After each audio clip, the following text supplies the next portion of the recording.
Car आदाब शास्त्रकाल। आप देख रहे हैं खबरों से रूबरू। मैं हूं आपके साथ सैयद नईम। इस वक्त मैं मौजूद हूं गुल्लू प्रधान जी के पास। ये प्रत्याशी के रूप में वार्ड नंबर 47 से आ रहे हैं। इनसे बात करेंगे। जी गुल्लू प्रधान जी, सबसे पहले अपना पूरा नाम बताइए और बताइए कि मतलब आप सभासदी का इलेक्शन क्यों लड़ना चाहते हैं। सबसे पहले तो मैं पत्रकार महोदय का बहुत बहुत धन्यवाद और तहे दिल से शुक्रिया अदा करता हूं जो आप इतनी दूर से चलकर मेरे पास आए। आपका बहुत बहुत शुक्रिया। मेरा नाम रोजुद्दीन उर्फ गुल्लू प्रधान है। वार्ड नंबर 47 से मैं इलेक्शन लड़ रहा हूँ सभासदी का, और मुस्ताबाद में बिस्मिल्लाह मस्जिद पे मैं रहता हूँ। मेरा मेन कारण जो है इलेक्शन लड़ने का वो है वार्ड की समस्या। मैं होता हूँ आपको वार्ड की समस्या क्या है। सबसे मेन चीज़ पानी की निकासी, दूसरी चीज़ नाली खड़ंजे, तीसरी चीज़ विधवाओं की पेंशन, चौथी चीज़ मेरे वार्ड की राशन कार्ड, पांचवी मेरी जो वार्ड के अंदर सबसे बड़ी समस्या है वो लाइट की। जो समाज सेवक के रूप में आप कितने टाइम से काम कर रहे हैं। समाज सेवक के काम से तो मतलब समथिंग मैं 10 साल से फील्ड में भी हूँ। मैं आपको बताऊँ, पर मैंने कभी इलेक्शन के बारे में नहीं सोचा। समस्याओं का समाधान आप समाज सेवक के रूप में भी करा सकते हो।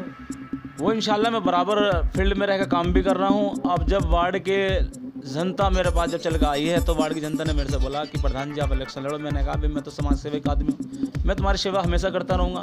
आपकी किसी भी तरह की समस्या हो 24 घंटे आपके लिए मेरे घर के गेट खुले हुए हैं, आप जब मर्जी आओ। आपका अगर काम ना हो तो आप मुझे जब बताना। तो उन्होंने मेरे से कहा कि प्रधान जी देखो थोड़ा सा क्या है कि आप समाज सेवी कर रहे हो, तो हम ये चाहते हैं जब काम तो आप सब हमारे कर रहे हो, जब काम आप करोगे तो अगर आपके हाथ में अगर हमने आपके हाथ में कलम की ताकत दे दी तो फिर हमारा और ज़्यादा सुधार होगा। तो मैंने कहा भाई ये भी बात सही है। जब मेरे पास मेरे वार्ड की पब्लिक चल के आई, मेरे सब बड़े बुजुर्ग चल के आए, तो मैंने इनसे यही कहा कि जब आपकी बात जब मेरे दिमाग में बैठी, मैंने घर पर बैठ के सोचा कि अब मेरे वार्ड की जनता कितनी परेशान होती है। ज़रा सी बारिश होती है जनता पर निकलना ही नहीं जाता। मेरे छोटे छोटे हमारे बस्ती के बच्चे स्कूल में पढ़ने जाते हैं, कीच में गिर के जाते हैं, सन जाते हैं बेचारे, वापसी घर पर रोते हुए जाते हैं। बड़ा दुख होता है। मैं आपको बताऊं कि हमारे वार्ड के अंदर आज भी हम 50 साल पीछे हैं। मैं आपको बताऊं तो फिर मैंने सोचा, मैंने समझा, मैंने ये ठाना। मैंने अपने वाले साहब से बात करी। वाले साहब ने मेरे कहा बेटे देखो अगर जब आप समाज सेवी कर रहे हो, आप बराबर मेहनत भी कर रहे हो, जब जनता आपको पुकार रही है, आपसे कह रही है, तो आप लड़ने में क्या दिक्कत है। अल्लाह का नाम लो, इंशाल्लाह अल्लाह का नाम लेके उतर जाओ मैदान पर। तो मैंने सोचा जनता का कहना है कि सबसे बड़ी समस्या हमें पानी निकास की लगती है और एक बच्चों की शिक्षा की लगती है।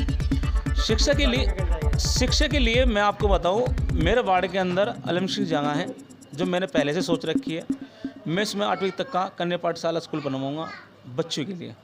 मैं आपको बताऊँ एक मुझे अपने वार्ड के अंदर डिस्पेंसरी लानी है, क्योंकि मेरे वार्ड के लोग 2 किलोमीटर 3 किलोमीटर जो बेचारी माता बहनें जो बुजुर्ग है वे नहीं जा पाते इतनी दूर। मैं आपको बताऊँ जो बहुत से इंसान है तो बेचारे जाते जाते गिर जाते हैं रास्ते में। जब वार्ड के अंदर मेरे कन्या पाठशाला स्कूल होगी बच्चों के लिए, शिक्षा के लिए होंगे, तो बच्चे जब शिक्षित होंगे जब तो देश का नाम रोशन करेंगे। दूसरी चीज़, जब मेरे वार्ड के अंदर एक डिस्पेंसरी होगी तो आदमी किसी के पास नहीं है मिजान 20 रुपये की दवा लेने का, 50 रुपये की दवा लेने का बाद किसी के पास इतना वक्त नहीं होता कि आदमी बहुत जल्दी कर GTV ले जाए। निःशुल्क डिस्पेंसरी खोलने के बारे में बोल रहे हैं। हाँ, तो डिस्पेंसरी अगर मुझे कामयाबी मिली तो मैं सबसे पहले अपने वार्ड के अंदर एक कन्या पाठशाला स्कूल और एक डिस्पेंसरी सबसे पहले खोलूँगा।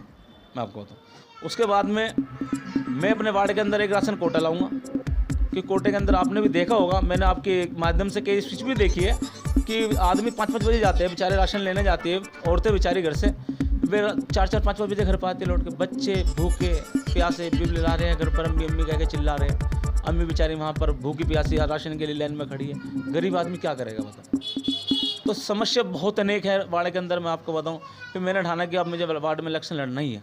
तो आप 5 साल में सारी समस्याओं का समाधान कर सकते हैं। देखो आदमी के अंदर क्षमता चाहिए विकास कराने की भी चाहिए। अगर आपके अंदर इतनी क्षमता नहीं है तो मत लड़ो फिर पार्षदी। जरूरी थोड़ी पार्षदी लड़नी है, क्योंकि क्या क्या मर रहा है भाई। देखो जब आदमी आप मेरे वार्ड के अंदर 14,000 कुछ वोट है। देखो सबसे मेन चीज़ तो कलम की ताकत है। मैं आपको बताऊँ कलम की ताकत मेरे हाथ में जब होगी तो मैं अधिकारी से वार्ड में विकास करा सकता हूँ। अब मैंने अपने वार्ड के लिए मैं आपको बताऊँ कई लेटर लिखे मैंने नाली खड़ंजे के लिए, सीवर के लिए मैंने लिखे। मैं आपको बताऊँ पर वही वाली बात आ गई घूम के कि मेरे हाथ में कलम की ताकत नहीं थी। मैंने लेटर लगाए, भाग दौड़ करी, मैंने लखनऊ तक के लेटर लगाए, मैं आपको तो अपने वार्ड के लिए, मैंने अपनी मिसल्ला मस्जिद के लिए। तो आपने जो लेटर लगाया उसमें कुछ काम हुए या सारे काम ऐसे फेल हो गए? बस जब कलम की ताकत ही होगी तो फैल ही हो जाएंगे, मैं आपको बताऊं। क्योंकि अधिकारी से हम बात करते हैं, अधिकारी हमें आश्वासन देते हैं कलम की ताकत हमारे हाथ में है नहीं, फिर वह कहते हैं आप अपने पार्षद से जाके बात करो। अब देखो पार्षद ने बेचारे ने जो भी काम उसके पास था करने लायक उसने करा।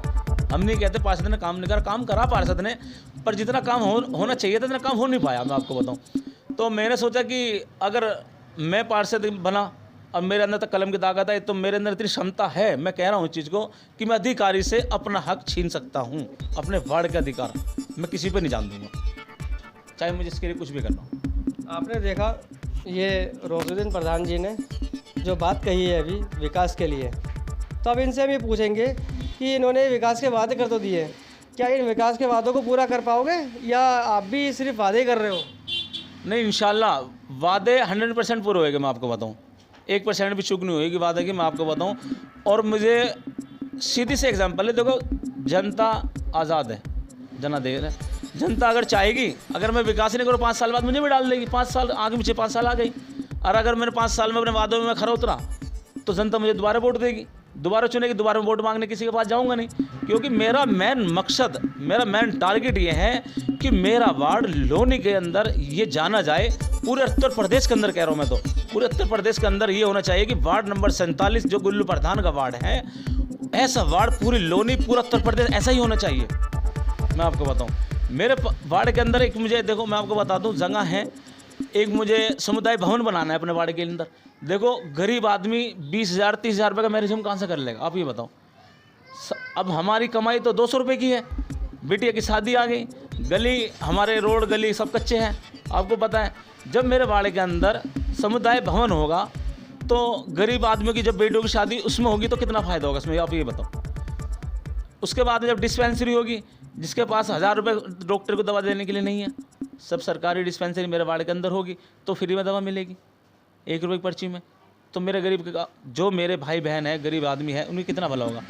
फिर जो मेरी माता है गरीब है, विधवा है, पेंशन से मोहताज है, जिसके घर पे खाने को दाना नहीं है, जब उनकी पेंशन बंदी होगी सबकी, हर महीने सरकार से उनकी तनख्वाह आएगी तो बेचारे कितने खुश हो गए, आप ये बताओ। जिनकी बेटी जवान है, गरीब है, जब उनके हक की मैं लड़ाई लड़ूंगा, जब मेरा कलम की ताकत मेरे अंदर होगी तो मैं सरकार से उन्हें पैसे दिलवाने का काम करूँगा, तो गरीब बेटी की शादी होगी। तो काम बहुत है, मैं बताऊँ आपको, सिर्फ कलम की ताकत पे ही सब कुछ डिपेंड करता है कि जब कलम की ताकत होगी आप सब कुछ कर सकते हो, मैं आपको बताऊँ। रोजुद्दीन जी का कहना है कि अगर कलम की ताकत होगी तो आप काम कर सकते हो और करा सकते हो। अब देखना ये है कि इन्होंने जो इतने वादे किए हैं कि इन वादों पर खरे उतरेंगे। आगे के अपडेट आपको देते रहेंगे, तब तक के लिए नमस्कार।